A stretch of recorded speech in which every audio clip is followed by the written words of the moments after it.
Stories of Journey to the West, Chapter 94. We're right in the court of a king. The three disciples, Wukong, Baji, and Sha Seng, have just arrived with their master, Tang Seng. And the king's curious, I bet. These aren't your average visitors. Not at all.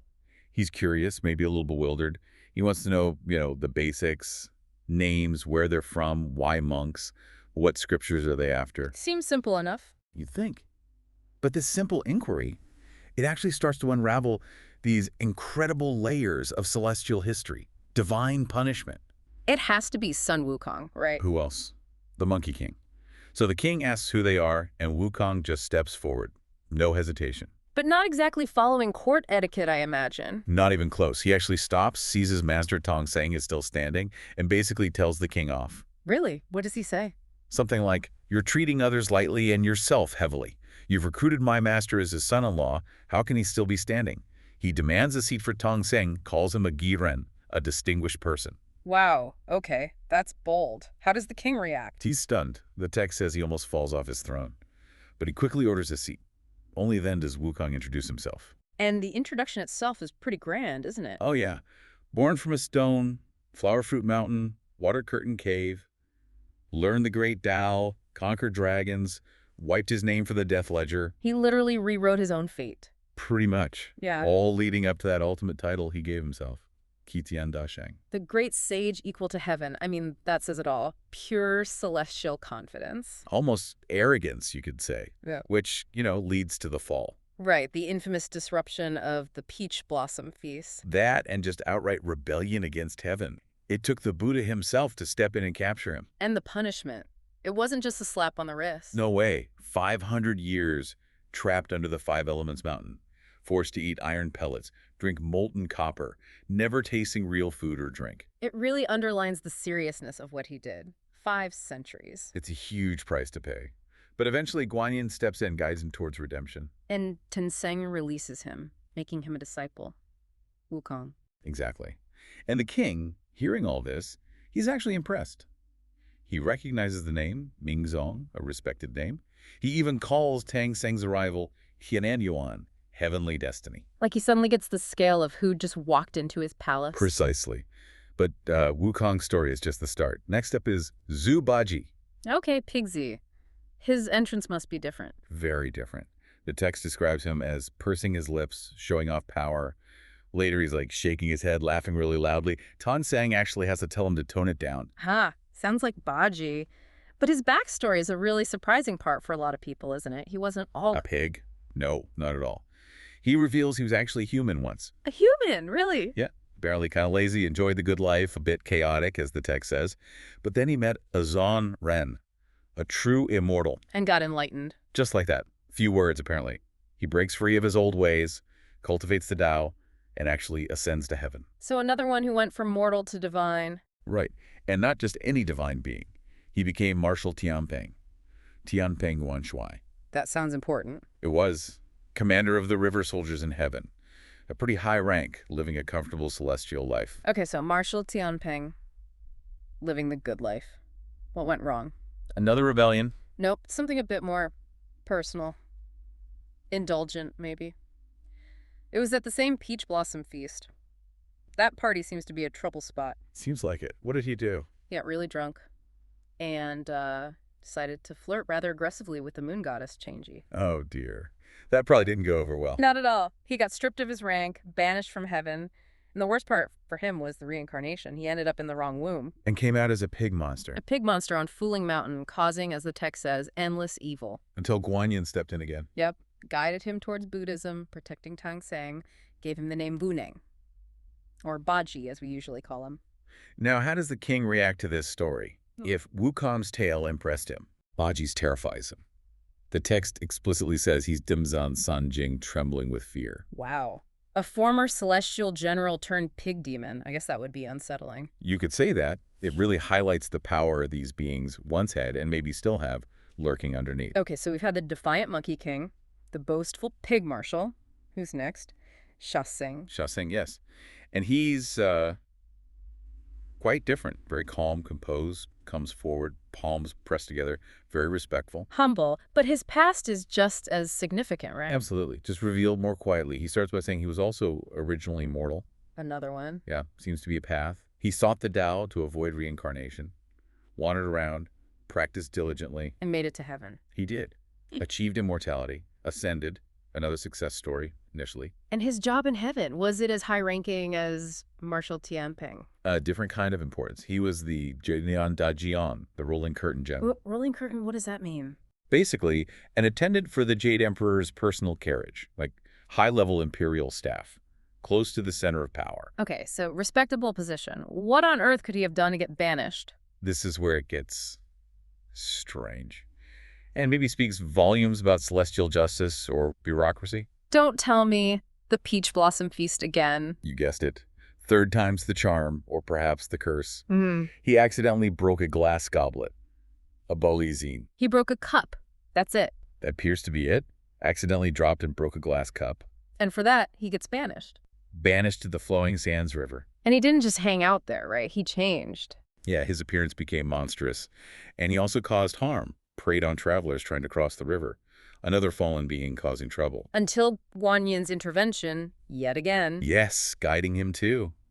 Telling him to wait for the pilgrim, Tang Sang, to achieve Gunzhang, the right enlightenment or fruition. He gets his place on the team, and the name Wu Jing, Shasang.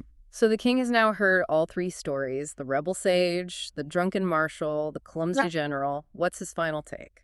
It's a mix. A real roller coaster, as you said earlier. The text says much surprise, much joy, because, hey, his daughter's marrying a living Buddha, Tang Sang. That's the upside. But then simultaneously, surprise and fear, because he realizes these three disciples are essentially Yo Shen, demon gods. Demon gods. Wow, that's quite a realization about your future son-in-law's travel companions. Definitely puts a different spin on the pilgrimage. So the wedding's set for the 12th. Today's the 8th, a day deemed suitable for presenting worthy people. The king arranges for them to rest in the royal gardens. Tang Zhang and his disciples arriving at the imperial garden. Mm-hmm. They're settling down for a vegetarian feast. And if you know this group, you won't be surprised to find Zhu Baji just taking full advantage. Oh, absolutely. Eating so much, he's literally, his gut is propped up, his belly's full. It paints a very clear picture, doesn't it? A bit comical, really. It does, but what's fascinating, I think, is how fast the tone shifts. You go from the mundane act of eating almost right into the core tension. Yeah. Because as night falls, they're getting ready for rest, and Tang Sanzang, our venerable master, pulls Sun Wukong aside. And this isn't just a quiet word, is it? No, it's clearly not friendly. He's absolutely fuming. Wukong accuses him of constantly causing trouble. Right. Specifically for luring him to that colored pavilion earlier. Exactly. Which has now landed him squarely in this predicament, this forced betrothal situation. Wow.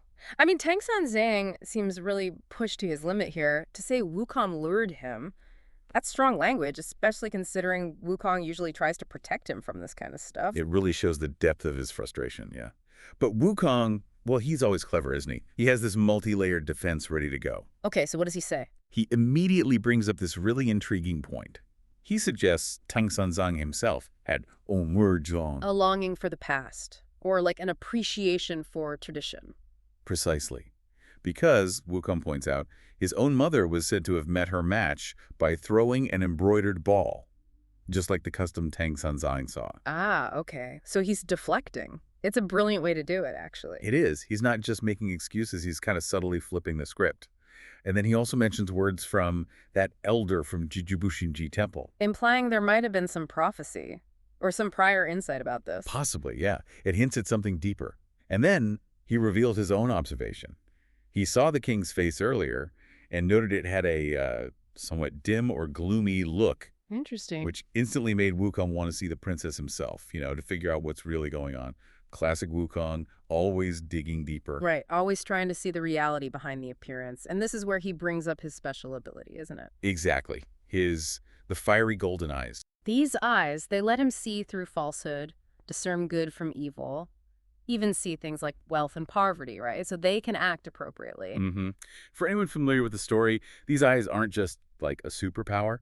They represent that ultimate clarity, spiritual perception. The ability to see through the world's illusions, which is something Tang Zhang, despite all his piety, often struggles with. He really does. Wukong's eyes are critical here. Yeah. They're like the ultimate lie detector in a world full of demons and deception. So while Baji and Sha Wujing are kind of teasing him, saying he's learn to read faces. Yeah, they make a joke of it. Tang Sanzang just shuts them down. He's focused. He presses Wukong. How are they going to handle this forced marriage? He needs a practical solution. Understandably. So what is Wukong's plan to get them out of this royal mess? Well, he suggests waiting until the 12th day, the day of celebration. Okay. Why then? He figures the princess will appear then to pay respects to her parents, and that's when he'll observe her closely. Makes sense. Get a good look, use the eyes. Exactly. But then he just can't resist teasing the master. Oh, boy. He says, if she turns out to be a real woman, Tang Sanzang could just become the royal son-in-law. Huh. Just settle down and enjoy the glory. Yep. The sheer audacity. Oh, that must have sent Tang Sanzang right over the edge. Completely. He is enraged. He calls Wukong a good Husun, and you can really hear the mix of anger and maybe that grudging affection in that term. Yeah, that exasperation. He says Wukong is still harming him, especially now. He even quotes Baji, saying they've already completed 9/10 or 7/8 of the journey. They're so close. The timing couldn't be worse for this kind of distraction. And then comes the ultimate threat. He'll recite the tight fillet spell. Ah, the headache spell. That always works. Instantly, Wukong drops to his knees, bugging him not to. So, okay.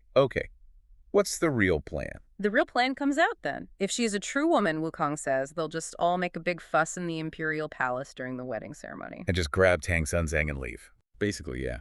Classic Wukong. His solution is more chaos. It really highlights the difference in their approaches, doesn't it? But somehow, Wukong's chaos usually gets results. It does. It sets the stage for, well, future pandemonium. But it also shows Wukong's mix of cunning, trickery, and underneath it all, loyalty. Right. So after that whole intense discussion, the night settles. And the description is quite beautiful. Falling darkness, floral scents, the quiet palace. A moment of calm before the next storm, perhaps. So the next morning, bright and early, the king's already holding court. And the description of the palace is pretty grand. Yeah, palace gates open, purple aura high, wind blowing imperial music through the azure sky. It really paints this picture of majesty, order. But we know there's this tension just underneath it all. Absolutely. And amidst all this formality, the king makes an announcement. For the 12th day's joyful banquet, preparations are ordered. Okay. But for today, he invites the Tang Sanzang to enjoy the imperial garden. Just him. Trying to separate him from the disciples. Seems like it. He instructs his officials to take the 3 wise relatives, Wukong, Baji, and Sha Wujing, to a separate meeting hall. Arrange banquets for them there with music. Keep them busy, keep them separate. Okay, but then Baji steps in, right? In his own unique way. He does. He just brazenly interjects. Reminds the king, hey, the master and us, we've never been apart for a moment since we met. Not exactly subtle. Not at all. And then he explicitly asks for all of them to come to the imperial garden for 2 days. And his reasoning. He says it'll help his master become the son-in-law, adding, otherwise, this business deal won't work out. A business deal? It's so crude, but does it work? How does the king react to Baji? It's pretty amazing. The king clearly finds Baji, well, ugly and crude. The text even notes his mannerisms, twisting his head, puckering his mouth, shaking his ears like he has a wind sickness or something. But not exactly courtly behavior. Definitely not. But the king seems really worried about upsetting the marriage plans. He seems almost desperate for this to happen. So he gives in. Partially, yeah. He concedes. Orders 2 tables for himself and Tang Sanzang in one pavilion, the Everlasting Peace and Harmony Pavilion, Okay. and 3 tables for the disciples in another, the Spring Retention Pavilion. He cites concerns about seating arrangements, but really? He's accommodating Baji's demand, just keeping them slightly separate. Exactly. Baji's bluntness, surprisingly, worked. It really highlights how urgently the king wants this marriage, maybe even sacrificing some royal dignity for it. Interesting. And Baji's reaction? Surprisingly polite for once, he actually thanks the king. Wonders never cease. Right. And then the king issues more commands, telling palace officials to prepare another banquet, this time for the women of the court, empresses, concubines, the princess. Getting ready for the wedding. Yep. To dress her hair and add dowry, getting everything set for the grand marriage on the 12th. It really does make you wonder, why is the king so incredibly eager for this? Going along with Baji's weird request. There's definitely a sense of urgency, isn't there? Maybe some hidden agenda under all the ceremony. Could be. So around mid-morning, the king personally escorts Tang Sanzang to the imperial garden. Setting the stage. Seems like a pleasant outing, but you can feel that underlying tension. The spiritual journey is about to face this beautiful, maybe dangerous distraction. And now, yeah, the text just gives us this incredible gift, a truly lush, almost poetic description of the imperial garden itself. It's more than just setting, isn't it? It feels like a character. So vibrant, so sensory. Totally. We read about pathways paved with colored stones, railings carved with borders lined with strange flowers and plants. And it's fascinating how it emphasizes smell, not just sight. Step and feel the subtle fragrance fill the sleeve, and walk and get the clear scent on the clothes. Wow. The garden is just teeming with life. Peaches confusing emeralds, tender willows flashing yellow orioles. It feels deliberately enchanting, doesn't it? Almost like a beautiful trap. Yeah, a trap of beauty. And we get glimpses of these grand places too. Phoenix Terrace, Dragon Pool, suggests grandeur, maybe even mythical stuff. Right, where phoenixes are drawn by flutes and fish transform into dragons. And then you have the more literary spots. Like the Bamboo Pavilion for poetry, the Pine Studio for scholarly collections. It suggests this place of deep cultivation, refinement. Makes the temptation feel even stronger somehow. And that detail, it isn't just filler. It tells you so much about the culture, the wealth of this kingdom. You see these meticulously crafted landscapes. Rock gardens with emerald-like rocks, winding streams with deep green waves. And the sheer variety of flowers is just staggering. Peonies, roses, jasmine, begonias, hollyhocks, pears, apricots, orchids, magnolias. It goes on and on. A whole catalog of beautiful blooms. And described with such vivid language like red as rouge cheeks, fragrant as brocade surrounded. The narrative really emphasizes how the east wind returns the warm sun, making the whole garden display its charm and glory. It's this beautiful, almost overwhelming picture, a really lavish scene for the drama that's unfolding around Tang Sanzang's predicament. The garden itself becomes a test, doesn't it? A Yeah. beautiful, seductive test of their resolve. The language used is really rich, like you really get a sense of this grandeur, right? Magnificent palace gates born with dawn's light, phoenix and dragon towers covered in auspicious mist. It pulls you right in. Yeah, it's very immersive. And what's quite telling right away is how the group gets split up. It subtly shows you the different levels of treatment. The king personally takes Tang Monk off to the Huayi, that's for a much more formal, high-status banquet. But Sun Wukong, Zhu Baji, and Shao Jing, they get sent to the Luchun Ting. Seems like a more, let's say, relaxed spot for their own feast. Ah, so different settings for different folks, even in a welcome. Exactly. A clear difference in formality from the get-go. And even with all this celebration, this respect from the king, the text tells us something crucial about Tang Monk's state of mind. It says he was duo. Outwardly happy, but inwardly worried. Right. So he looks pleased, but inside he's anxious. What does that tell us about him here, surrounded by all this luxury? Well, I think it's a fantastic glimpse into his complexity. It shows he's not just, swept away by it all. Even on this huge spiritual mission, he's still got human anxieties, maybe worries about the quest or where this whole royal thing is leading. It makes him feel very real. Yeah, definitely adds layers. Okay, so from that inner turmoil, things take a really surprising turn, don't they? Tang Monk's in the Huayi, and he spots these 4 beautiful golden screens. Each one has a poem about a season: spring, summer, autumn, winter. And not just any poems. They're by Tongkrick's scholars from the Hanlon Academy. We're talking top-tier literary figures. So this isn't just dinner and drinks. It's a cultural event. Precisely. It raises the stakes, intellectually speaking.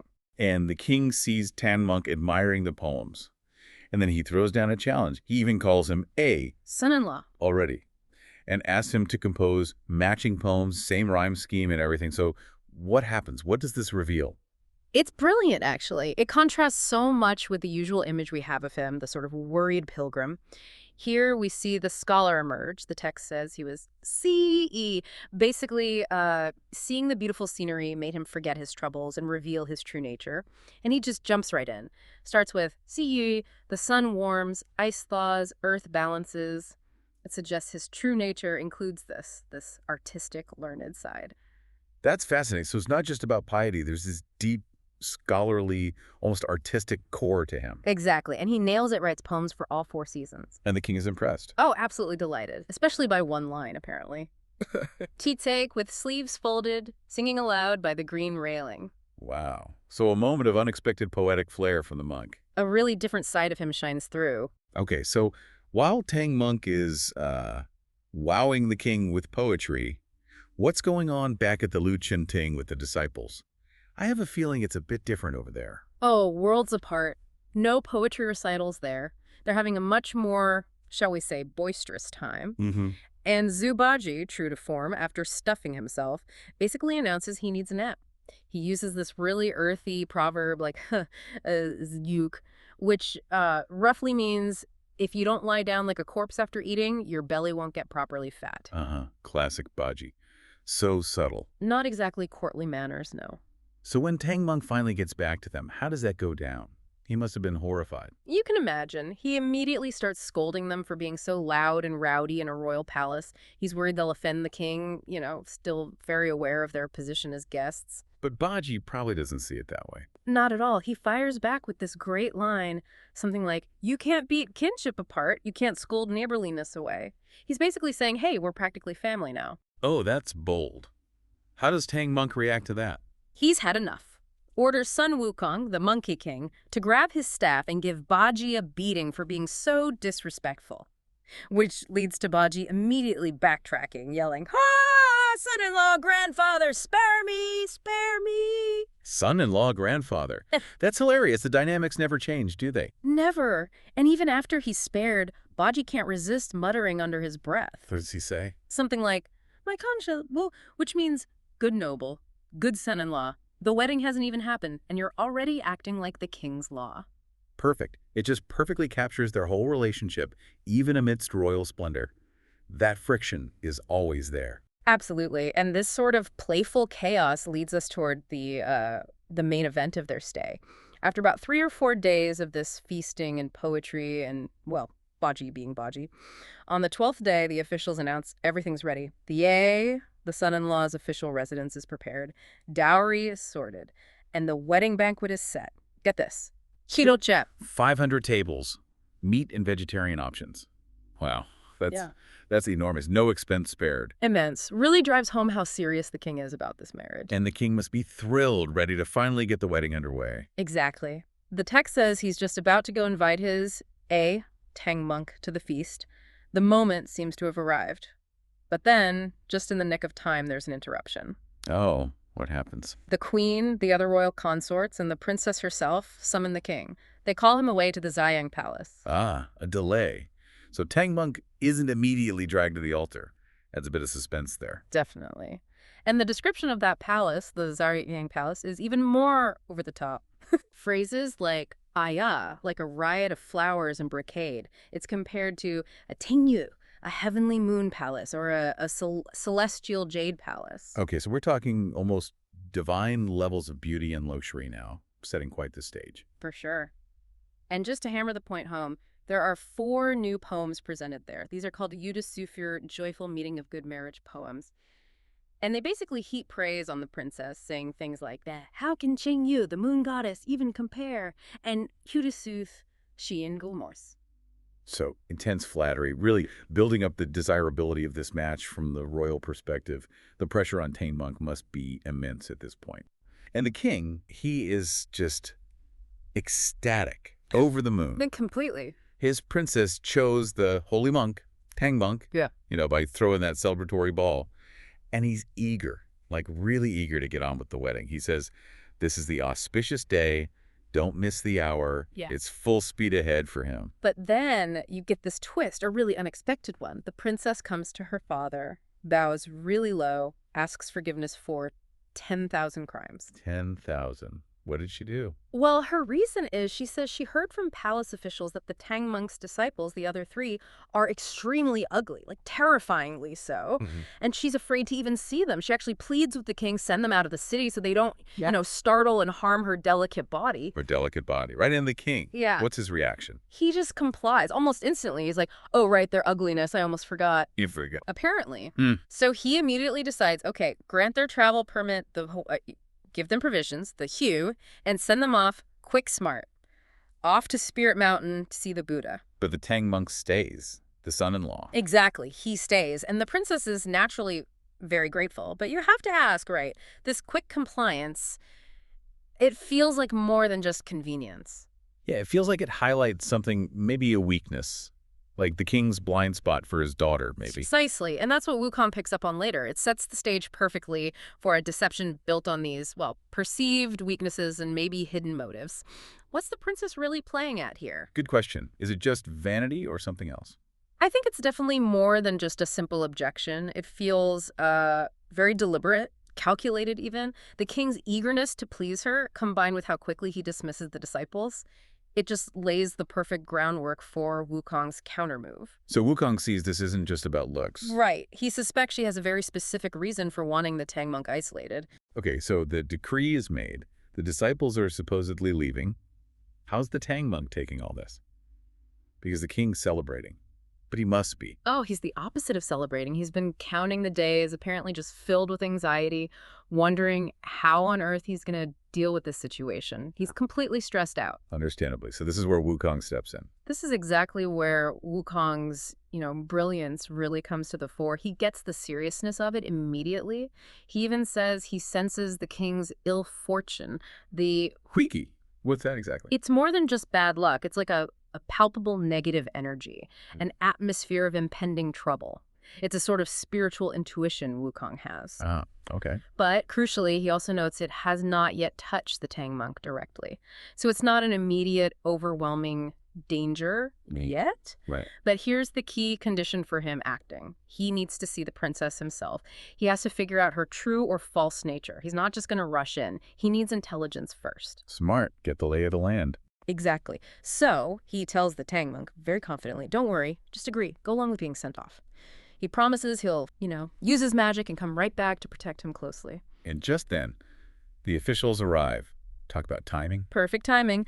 They arrive to summon the disciples for their departure. And of course, Baji, well, he gets excited. About leaving. About the send-off. He's already dreaming of thousands of taels of gold and silver as a parting gift, thinking they can use it to buy some gifts and maybe visit his in-laws on the way back, always thinking of his stomach or his wallet. Classic Baji. Oh. But Shasang. Shasang, he's the practical one. He immediately tells Baji, essentially, shut up, don't talk nonsense. He says, just, let Wukong, the older brother, handle it. Yeah. And that little exchange, it just perfectly shows you their different personalities, right? Baji's all about the immediate material stuff. Shasang is cautious, reliant on Wukong. And Wukong, he's playing the long game, strategically. It's a great character snapshot. So now comes the actual farewell. The performance. Yeah, exactly. Performance. They bring their luggage, the horse, everything to the palace. The king asks for the travel permit. He stamps it.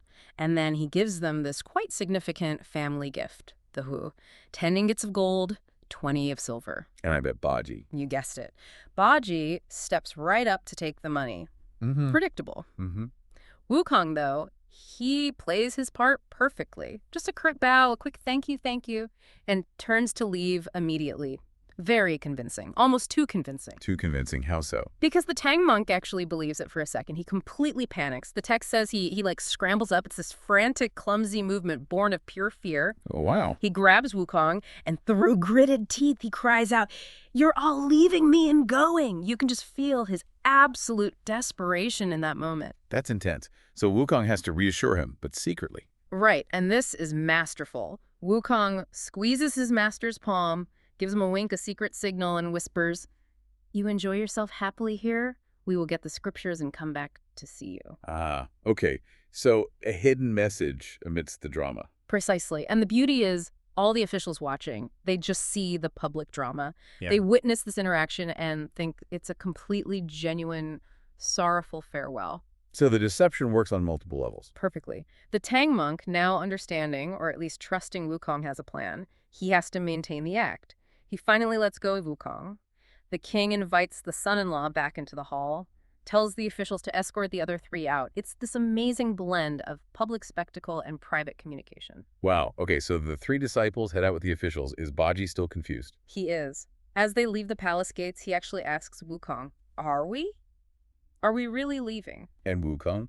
Says nothing, stays silent. He leads them to an inn. The innkeeper welcomes them. And then, what's the plan now they're outside? Wukong gives very specific orders. Tells Baji and Shasang, "Stay here. Do not show your faces under any circumstances."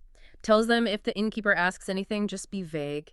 Answer vaguely. And crucially, don't talk to me. Don't talk to him. Why? Because Wukong's about to do his thing. He plucks a single hair from his body, blows on it with his immortal breath, and commands it, change, and poof. The hair transforms into an exact duplicate of Wukong. A clone to stay with them at the end. Exactly. The clone stays with Baji and Shasing. Then Wukong's true body just flashes up into the air and transforms again. Into what this time? Into a bee, a tiny, clever bee. A bee. Yeah. That's unexpected. Why a bee specifically?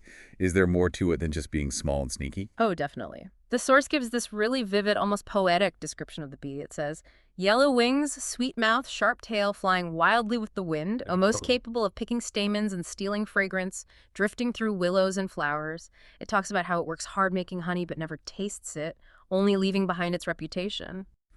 So what's the symbolism there? Well, think about it. The bee is small, easily overlooked, right? But it can get anywhere, into the most private spaces, picking stamens and stealing fragrance. That's Wukong infiltrating the palace. Gathering intelligence, like nectar. Exactly. Gathering the nectar information, the means to fix the crisis. But he doesn't benefit directly. He doesn't taste the honey himself. He's the facilitator, working behind the scenes for the mission, just leaving behind his reputation for being clever and getting things done. It's a perfect metaphor for his role here. That's brilliant. Okay, so the bee Wukong flies back. Gently flies into the court. And inside, there's the Tang monk, sitting on an embroidered stool next to the king, just frowning with a troubled heart, still completely stressed and isolated. Understandably. And here comes the crucial moment. The bee flies right up to the Tang monk's hat, the Varokana hat, which is significant in itself, a symbol of enlightenment. Right. It crawls quietly to his ear and whispers just one simple message. Master, I'm here, don't worry. Wow, just that. Just that, but it's everything. And the source makes a point of saying, only Tang monk heard this. Those ordinary mortals never imagined they would perceive it. It's a completely secret reassurance. And the effect on Tang monk. Instant relief. The text says he immediately felt at ease. That one whisper just completely changes his mental state. It's the power of knowing you're not alone, even when it seems like you are. That psychological comfort, it's huge in a crisis. Just knowing help is nearby, even unseen. Absolutely critical. It shifts him from despair back to a state where he can, hold it together and trust the plan, whatever it is. That unseen presence is his anchor. But the situation hasn't actually changed yet, right? The danger is still there. No, the outward situation is still perilous, and the clock is ticking. Because soon after this, palace officials come in. They announce the blissful wedding feast. The shoop is ready. Oh, boy. It's prepared in the chute. The Jiang Palace and the queen and princess are waiting. They invite the king and the noble person, that's the Tang monk, to go meet the family. Meet the family? Under these circumstances. This is getting tense. Extremely. The king, of course, is still full of joy. He happily goes into the inner palace with his son-in-law, the Tang monk. And that's where the chapter leaves us hanging. Pretty much. The source ends with this really potent couplet. The evil lord loves the flower, but the flower brings disaster. The Zen mind is moved, and thoughts breed sorrow.